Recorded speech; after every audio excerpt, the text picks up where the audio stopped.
Gjykata Supreme del mbi kushtetuesën, refuzon padin për shamin në shkolla. Vendimi i Gjykatës Supreme mbi mbulesën në shkolla ka ngjallë reagime të shumta në shoqërinë kosovare. Avokatja Nora Husejnović, e cila përmes rrjetit social Facebook ka reaguar me një shkrim të gjatë, ka thënë se do të vazhdojë ankesën edhe në gjykatën kushtetuese. Ndërkaq, reagimi ka pasur edhe nga Ali Sefaj, analist politik, dhe Abdullah Krinako, aktivist politik. Ali Sefaj në reagimin e tij ka thënë se Gjykata Supreme ka lejuar shkeljen e të drejtave të njeriut, të besimit dhe të arsimimit të femrave, të drejtave të garantuara në kushtetutë dhe ligj. Në anën tjetër, Abdullah Krinaku në reagimin e tij ka thënë se gjykata nuk e ka ndaluar bartjen e shamis në shkolla.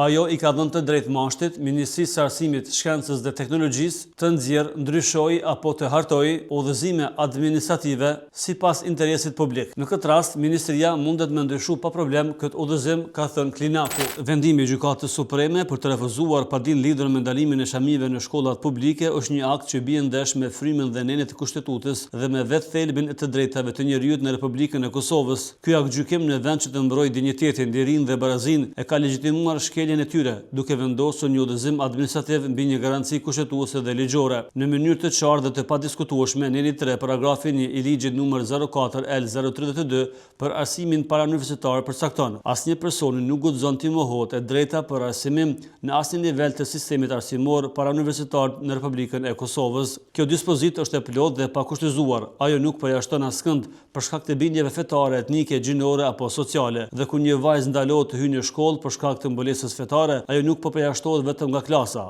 Asaj i mohohen dy të drejta themelore të garantuara me kushtetutë. Një shtet që lejon një ndalim të tillë përmes një udhëzimi administrativ, në fakt po pranon që kushtetuta dhe ligji i nënshtrohen ideologjisë që penalizon fëmijët për shkak të shfaqjes së besimit. Çështjet që prekun të drejtat fetare janë kompetencë e Bashkësisë Islame të Republikës së Kosovës, e jo e OJ-ve që eksperimentojnë me rendin juridik kushtetues të vendit. Bashkësia Islame e Republikës së Kosovës duhet të ketë funksionale zyrët e saj që i ndjekin rrjedhat në shoqëri dhe e ushtrojnë kompetencën e vet për të ndaluar veprimet anarkike, individuale apo grupore. Çdo besimtar i dishëm i vetëdijshëm duhet me pas një uri mbi të gjitha për kontekstin dhe përgjegjësinë individuale karshit e drejtave kolektive. Për interesin e përgjithshëm duhet të ketë konsensus kolektiv për veprimet, pasojat e së cilave mund të ndjejnë të gjithë.